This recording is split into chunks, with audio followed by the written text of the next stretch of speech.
Put your head on my shoulder, whisper in my ear, baby. Of course, that was the #1 hit, Put Your Head on My Shoulder, with Olivia Newton-John. Of course, the one and only music legend, Paul Anka, is coming to Ruth Eckerd Hall tomorrow night, and we get to chat with him before he takes to the stage. People say that love's a game. Oh, well, of course, Paul, you being able to come back to Ruth Eckerd Hall. So many fans are excited, and especially I love that you're getting the younger fans, you're getting your fans who have been lifelong fans of you. And I bring up the younger ones because of this little thing called TikTok. I don't even have a TikTok account yet, Paul. So help me out here. I mean, you are like a sensation on the thing. I didn't have one either until my son's girlfriends came to the door and started singing Put Your Head on My Shoulder. These are 16-year-olds a while back. And I said, why? What are you doing here? They said, TikTok, TikTok. I said, what are you talking about, TikTok? Anyway, they hit me with what it was about. I jumped on there. Doja Cat did it. It had like 40 million downloads, and she recorded it. Well, that even made it worse. So I got this whole young element with this powerful tool of TikTok. You got to get on there. It's not only about music. It's not only about other elements. It's you learn something. Some stuff you'll love, and some stuff you'll but I love it. I mean, I'm on it every day learning something, and Shoulder is huge over there, and I'm thankful for that. I mean, it's a song I wrote when I was a kid for Annette Funicello when I was dating her, and here we are again. Well, and of course, the #1 hit too with the duet with Olivia Newton-John. Talk about, being able to take these classics and put new spins on it. I feel like we're just in a time right now where nostalgia perhaps is something that everybody can celebrate. And then like you are taking it, forward and doing like the social networking thing. Well, I was doing my album, which is out now, Making Memories. And I wanted to do someone who put you at my shoulder because I'd already had Bocelli and Michael Bublé on my way.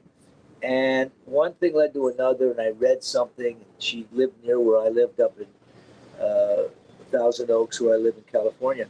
And I just called and I said, I'd love to have you on it. I've known her through the years, and she's a courageous woman with everything she's going through. And she said, I'd love to do it. Anyway, one thing led to another. Next thing you know, we're #1 on Amazon.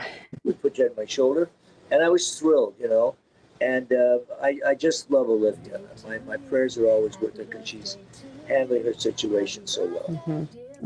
Yeah, I'm curious, is there anybody that you want to perform with that you haven't had the chance to yet? Do you still have a bucket list, if you will, of people that you want to duets with?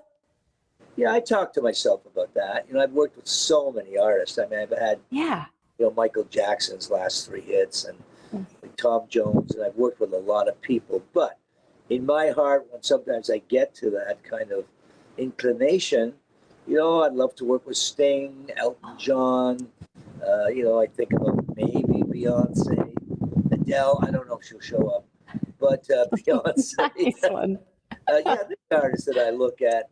But it's a different kind of music scene today. Those things, they happen when certain things happen. But those are listen, I love professional people, and I like in all walks of life. When they're professional, they do their work well. From Elton to Sting, these are professional guys, and Beyonce's very professional that get out there and they do their thing. I mean, Lady Gaga, these are talented people that, one day we'll see. Well, let's bring it full circle, shall we, and talk about this show. Again, we've already touched on it. I think it's just so exciting. This is your first show back after the pandemic.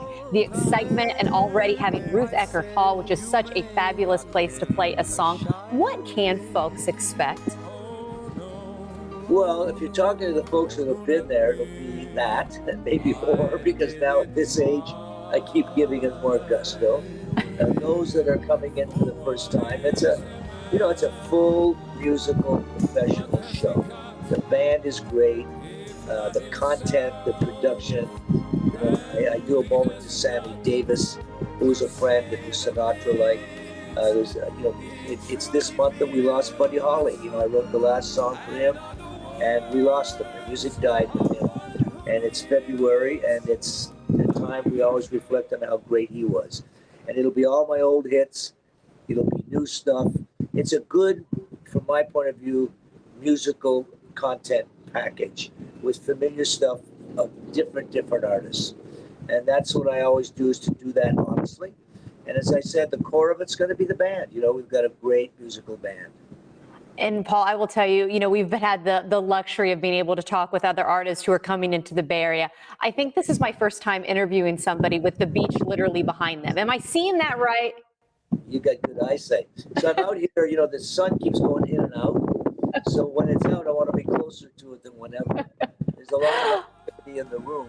Well, I am jealous. Enjoy the view, but most importantly, have a wonderful time while you are in the Bay Area. Of course, the show tomorrow night, Paul Anka. Anka sings Sinatra, all happening at Ruth Eckerd Hall. There's the information so you can get tickets at the bottom of your screen. Take care, Paul, and thanks for your time. I love it. Take care. We'll do it again, huh? Deal.